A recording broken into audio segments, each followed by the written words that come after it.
दतिया दंगल के बाद समर्थकों ने एक बार फिर से दिखाई शक्ति प्रदर्शन। इसके बाद भी नरोत्तम मिश्रा आखिर चुपचाप क्यों हैं? आखिर खामोशी की वजह क्या है? एक कहावत है कि कोई शेर जब हमला करने वाला होता है उससे पहले 2 कदम पीछे चलता है। क्या कहीं ये वजह तो नहीं है कि नरोत्तम मिश्रा इस वक्त 2 कदम पीछे हट गए हैं? उनका हमला कैसा होगा, किसके ऊपर होगा या फिर किस नए अंदाज में होगा? इसलिए वर्तमान में एमपी की बीजेपी में एक नई टेंशन ने जन्म ली है। नई टेंशन के बाद भी ये सवाल खड़े हो रहे हैं कि नरोत्तम मिश्रा जो हिंदूवादी नेता हैं, अपने शायराना अंदाज में फेमस हैं। 3 अगस्त को दतिया चुनाव परिणाम आए। 48 घंटे के भीतर बीजेपी ने पूरी जिला कार्यकारिणी को ध्वस्त कर दिया। ये सिर्फ बीजेपी की जिला कार्यकारिणी नहीं थी बल्कि नरोत्तम मिश्रा के समर्थक थे। इसके बावजूद भी नरोत्तम मिश्रा ने अपनी चुप्पी नहीं तोड़ी और इसके बाद 19 दिन बाद जब फिर से दतिया पहुंचते हैं नरोत्तम मिश्रा, तो उनके समर्थक शेर आया के नारे लगाते हैं, जैसे मानो बीजेपी से उन्हें कोई सरोकार ना हो। उनका नरोत्तम दादा आज भी उनके लिए उसी तरह चट्टान की तरह खड़ा है। लेकिन इसके बावजूद भी नरोत्तम मिश्रा ने अपनी चुप्पी नहीं तोड़ी बल्कि अपने समर्थकों को ही चुप करा दिया और कह दिया कि इन सब नारों को बिल्कुल मत लगाओ, बल्कि उनके इशारे से नारे ही बदल गए समर्थकों के अंदर। लेकिन आज सवाल सिर्फ यही है कि उनके समर्थकों में एक बार फिर से जज्बा है, जोश है। उन्होंने अपनी शक्ति तो दिखा दी, लेकिन इसके बाद भी दादा आखिर चुप क्यों हैं?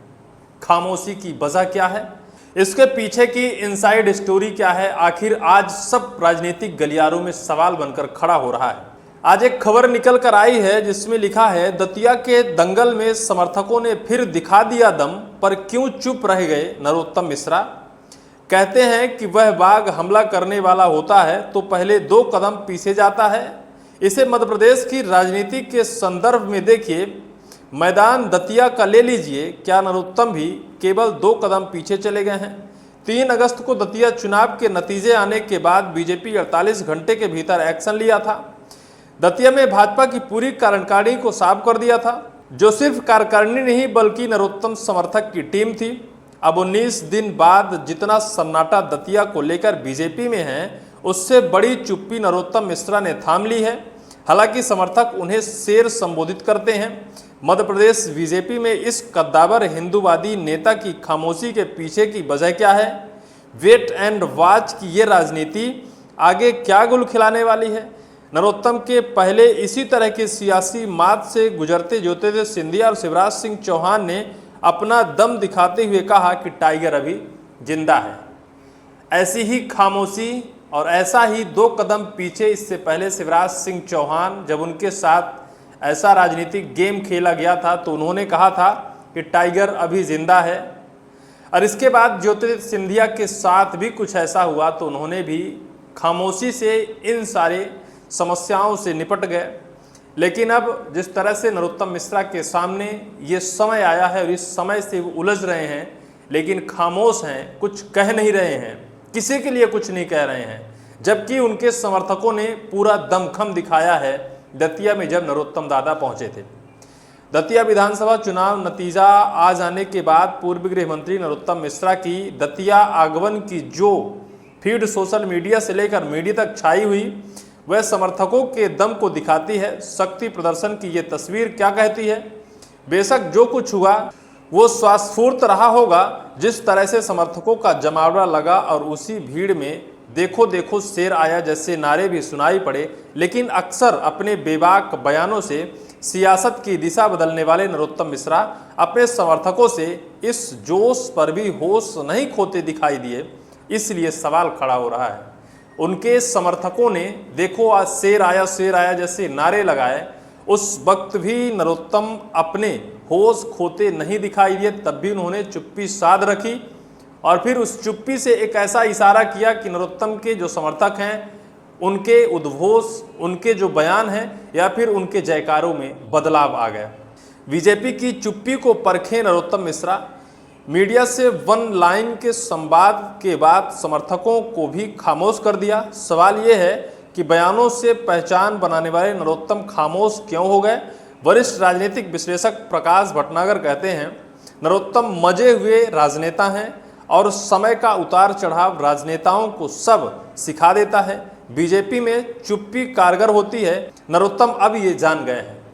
क्या नरोत्तम को पहचान ये हो गई है कि बीजेपी के अंदर चुप रहना ही सबसे बड़ी उनकी ताकत होगी, या फिर चुप्पी ही कारगर साबित होती है बीजेपी के अंदर? क्या नरोत्तम को ये पता चला, इस वजह से वो चुपचाप, सन्नाटा उनके अंदर है, चुपचाप कुछ कहे बिना अपने सारे दर्द को घुटक रहे हैं? जिस तरह दतिया में बीजेपी को हार मिली और अघोषित रूप से विश्लेषणों में इस बार की हार की वजह नरोत्तम मिश्रा तक पहुंची, उसके बाद पॉलिटिकली करेक्ट है कि ये रवैया वे वैच एंड वॉच का अंदाज में है और समर्थक के जरिए वे बताए जा रहे हैं कि आप कम से कम नरोत्तम मिश्रा को इग्नोर तो नहीं कर सकते हैं। किनारों पर घर मत बनाना कहा था, खुद किनारे कर दिए गए। नरोत्तम मिश्रा क्या वाकई राजनीति में हाशिए पर चले गए हैं? इनकी सियासत का ये अल्प विराम पूर्ण विराम भी हो सकता है। कांग्रेस इसे बीजेपी की गुटबाजी का नतीजा बता रही है। कांग्रेस प्रवक्ता संगीता शर्मा ने नरोत्तम मिश्रा से सहानुभूति दिखाते हुए कहती हैं कि बीजेपी में अपनों के ही शिकार हुए हैं नरोत्तम मिश्रा। वे कहा करते थे कि मेरे किनारे पर घर मत बना लेना, मैं लौट कर आऊँगा। लेकिन देखिए, बीजेपी ने किनारा तो छोड़िए, उन्हें ही किनारे लगा दिया। वो केवल नेताओं की गुटबाजी है, एक दूसरे से इस कदर आगे बढ़ने की होड़ है कि उसमें पार्टी के तमाम बड़े नेता इसी तरह हाशिए पर होते जाएंगे। यहाँ शेर आया का नारा, वहाँ टाइगर इज बैक की थी कहानी। दतिया में नरोत्तम मिश्रा की शान में शेर आया के नारे लगे। समर्थकों ने संदेश दिया कि पार्टी के लिए जो हो, उनके लिए दादा नरोत्तम उनके शेर हैं।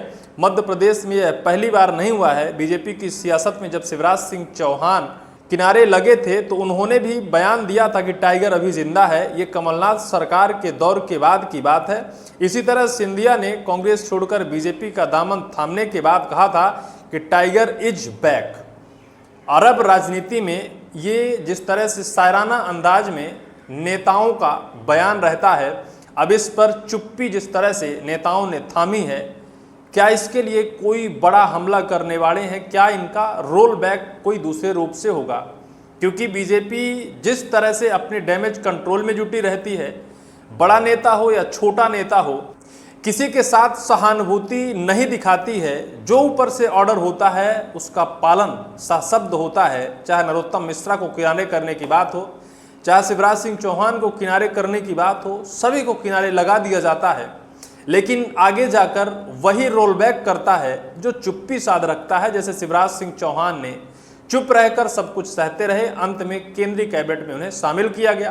क्या अब नरोत्तम मिश्रा के लिए कोई नई जगह बीजेपी ने बना रखी है, या फिर नरोत्तम मिश्रा इस चुप्पी के बाद बीजेपी के लिए कोई बड़ा तगड़ा और एक गहरा संकेत देना चाहते हैं कि आप बताओ, है जगह तो ठीक है और नहीं तो फिर कोई बात नहीं?